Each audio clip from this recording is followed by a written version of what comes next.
Hey there, if you've ever looked at your Airbnb payout and thought, wait, where did all my profits go? This video is for you. Today, I'm breaking down 7 sneaky profit leaks I see all the time in short-term rentals, especially when I take on new co-hosting and management clients. Most of these are small things that stack up. They're not always obvious, but they slowly eat away at your margins month after month. And what's frustrating is they're often totally fixable. Like this weekend, no major renovations, no huge tech overhaul, just smart changes that move the needle. I'm a realtor and STR manager here in the Phoenix area, and I work with clients who are Airbnb owners, investors, and people who just need someone to come in and clean up the chaos. So let's dive into the 7 profit killers I want you to hunt down and fix now, because your bottom line deserves better. Number 1, your listing photos aren't selling the experience. If your listing photos are boring, cluttered, or just kind of meh, you're absolutely losing bookings. I cannot sugarcoat that. People don't book based on specs. They book based on feelings. When they're scrolling Airbnb, they're looking for a vibe, something Instagram worthy, cozy, fun, or elevated, not beige walls and poor lighting. If your first photo is an exterior shot or a wide angle of an empty living room, let's fix that. Your hero image should stop the scroll. Think styled bed, colorful patio, inviting kitchen island, or even game room setup, if you've got one. A quick story. One of my clients had a great home in Gilbert, 4 bedrooms, a pool, updated kitchen, but their photos were dark and the first image was the garage.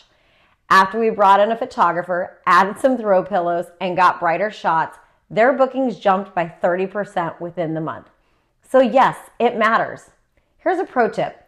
Your first 5 images carry the most weight in Airbnb's algorithm and buyer psychology. Make them count.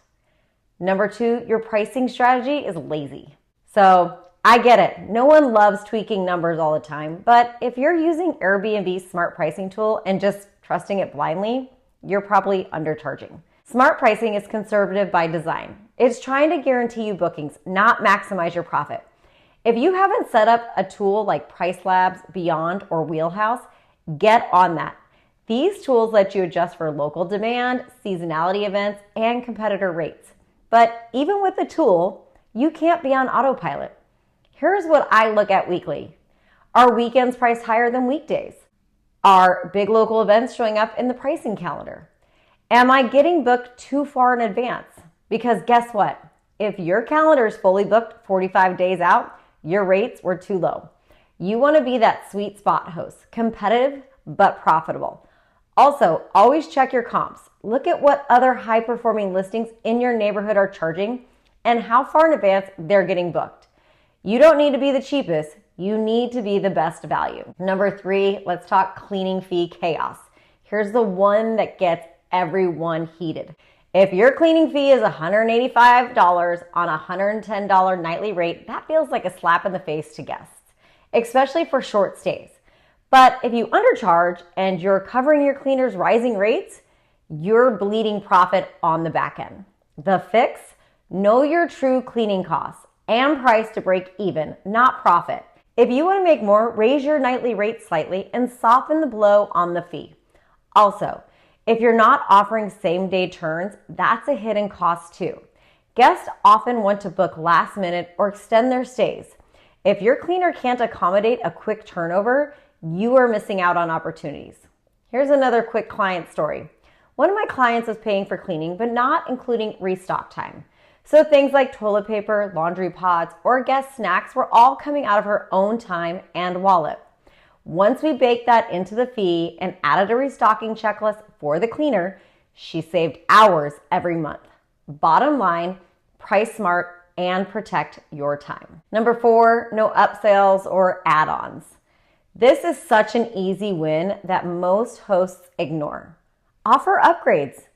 Think about hotels you've stayed at. They offer everything from champagne on arrival to valet service and early check-in. And people pay for convenience. Why aren't you?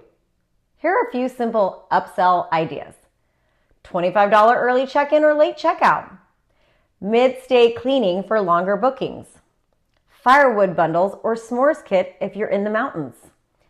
Celebration packages for anniversaries, girls' trips, birthdays. You don't have to do it all yourself. You can partner with local vendors or use tools like Hospitable or StayFi to automate offers post-booking. Even adding just one upsell can bring in an extra $100 to $300 per month without lifting a finger. Number 5, a blah welcome experience. Guests decide how they feel about your place within 10 minutes of walking in.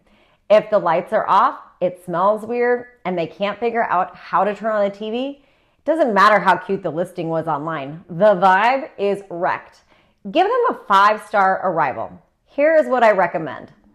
A personalized welcome note or printed house guide. Lights on, AC or heat set right. Thoughtful local touches like restaurant recommendations, a map, or a small treat. Bonus points for bottled water, snacks, or even a cheap bottle of wine. Does this cost a little upfront? Yes, but it pays off in reviews, return guests, and referrals. Remember, happy guests don't just leave stars. They sell your place to others. Number 6, you're not collecting guest info. This one stings because it's such a low-hanging fruit. Airbnb doesn't give you guests' emails. They keep the customer. And that's fine, but if you're not creating your own guest list, you are missing out on direct bookings, referral requests, rebooking discounts. I know people who use StayFi with their clients, which collects emails through Wi-Fi logins. Another way, offer a free downloadable guide or local map in exchange for their email. Something useful, not spammy.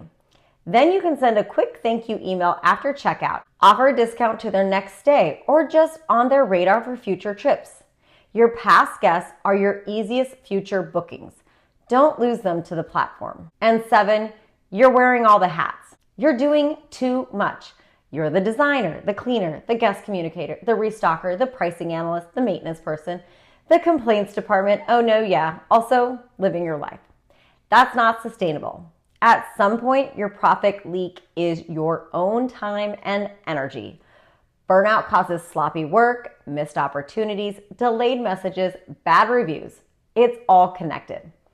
Whether it's bringing in a co-host like me, outsourcing turnovers, automating your messaging, or just having a system you stick to, something has to shift if you want to grow.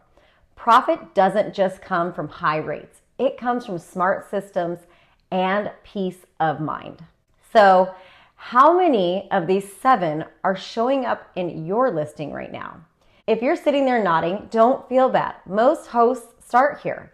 The win is in the tweaks, and now you know where to focus. If you want a second set of eyes on your STR or need help turning it around, reach out to me. I do strategy sessions, management, co-hosting, you name it, and I'm in it with you every step of the way. Drop a comment with which profit leak surprised you most. And if you found this helpful, subscribe and share this with a fellow host who could use the boost. I've got more Airbnb advice, STR managing tips, and behind the scene episodes coming every single week. Thanks for hanging out. See you on the next one.